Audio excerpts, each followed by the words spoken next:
রাকিব, চল নামাজ পড়তে যাই বন্ধু। নামাজ পড়ে মনে প্রশান্তি আনি। চল দুই বন্ধু একসাথে যেয়ে নামাজ পড়ি। যা রে বন্ধু তুই, আমার আসলে এগুলা ভালো লাগে না। আমি নামাজ পড়তে পছন্দ করি না। আমার এগুলা একদম বিরক্ত লাগে, ভালোই লাগে না। তুই আমাকে কখনো এগুলার জন্য বলবি না। আমি এগুলা বিশ্বাস করি না। আমি নাস্তিক্যবাদ গ্রহণ করেছি। তুই জানিস না আমি এগুলা পছন্দ করি না, কেন তুই আমাকে নামাজের কথা বলিস? আমি আর কখনোই তোর কাছ থেকে যেন এরকম কিছু না শুনি। কি বলিস বন্ধু? এটা কি করে সম্ভব তোর মুখ থেকে এরকম কথা আসছে? আচ্ছা, তোকে অনুধাবন করার মতো কিছু কথা আমি বলি। তুই চিন্তা করে দেখ তো, তোর মধ্যে যে রূহ আছে, আমরা রূহ তো বিশ্বাস করি। রূহ তো ওইটা তো দেখা যায় না, বাতাস ছোঁয়া যায়। বাতাস দেখা যায় না, কিন্তু বাতাস ছোঁয়া যায় বা অনুভূতি দ্বারা বোঝা যায় যে বাতাস আছে, জিন জাতি আছে। তো আমরা তো তাদের দেখি না। তুই কি বলতে চাচ্ছিস নাস্তিক্যবাদ ধরে রাখবি? নাস্তিক হওয়ার কোনো পথ নেই, বিশ্বাসী হওয়ার অজস্র পথ আছে। খালি চিন্তা করে দেখ, আমরা কত সমৃদ্ধ একটা জাতি। আমরা সবকিছু বিশ্বাসী। সবকিছু বলতে দেখ, আল্লাহ একজন বিশ্বাসী। তারপরও উম বিশ্বাস করতেই হবে। কারণ এই পৃথিবীর সবকিছু কি এমনি, এমনি চলতেছে? তাহলে সবকিছু সংঘর্ষে লেগে যেত। নিশ্চয়ই ইহার পেছনে একজন শক্তি আছে, মহান তিনি।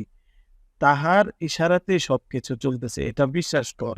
আর আমি যে এই কথাগুলা বললাম, দেখ জিন জাতি আমরা দেখি না। তোর শরীরে যে ব্যথা হয়, ব্যথাটাও কিন্তু দেখা যায় না। তো তুই চিন্তা করে দেখ, ব্যথা অনুভূতি দ্বারা আমরা বুঝতে পারি, কিন্তু ব্যথা কি দেখা যায়? তুই কিভাবে এই কথা বললি বন্ধু? আমি চাই আমরা দুই বন্ধু ভালোভাবে চলি, নামাজ পড়ি, দিনের পথে চলি। আর এটাই সুন্দর, আমরা জান্নাতের পথে চলি, জান্নাতে যেতে পারবো এভাবে চললে। তুই চিন্তা করে দেখ আমি যা বলছি তা ঠিক কিনা। এখনো সময় আছে, ফিরে আয় বন্ধু, ফিরে আয়। আমি চাই আমরা দুই বন্ধু মিলে জান্নাতে যাই ইনশাল্লাহ। বন্ধু, তুই তো যথেষ্ট সুন্দর কথা বলেছিস।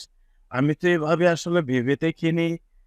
তো তুই যেই কথা বললি, এই কথা বলার পর তো আর কোনো কথা চলে না।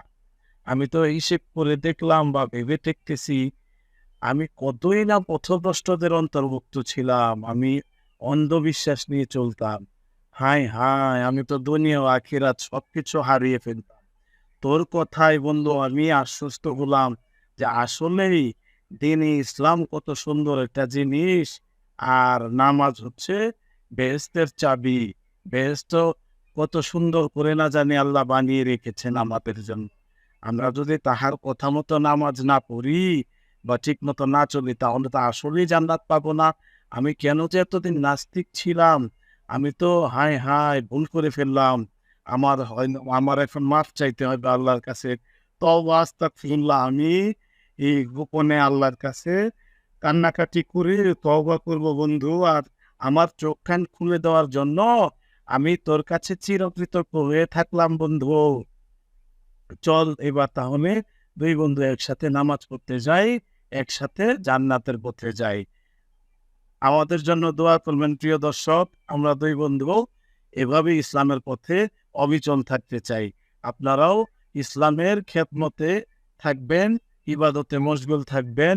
কারণ সবকিছুর ঊর্ধ্বে শেষমেশ আল্লাহ তাআলা সবকিছুর হিসেব কিতাব করবেন।